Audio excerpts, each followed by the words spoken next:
Ai, hoje eu tô cansada, sabe? E aí, mãe? Deixa eu te contar, ainda bem que chegou. O que aconteceu? Ah, não viu que aconteceu um baita acidente aqui na esquina? Não. Nossa, sabe a loirinha da padaria? Não, A qual? baixinha da padaria, filha da Dona Maria. Ah, aquela sem vergonha?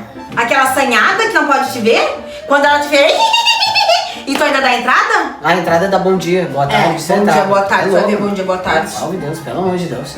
Tá, enfim, Ah. uma moto acelerada aí na rua, desgovernada, um louco. A guria tá saindo da padaria, não pegou a guria de frente, levantou a guria pra cima e eu acho que ela não sobreviveu. Ai, Muito feio. sério, não sobreviveu? Muito feio o acidente. Ai, Ah. desastre, desastre. Tão nova. Sabe o que eu acho? Que deve ter sido algum motoqueiro sem carteira. Claro que sim. Algum Isso daí louco sem é um cara sem cabeça. noção. Fudeu! Deve ter sido algum cara sem noção. Né? Bah, tristeza, nem gosto de saber dessas coisas. Que Deus o tenha. Meu pai.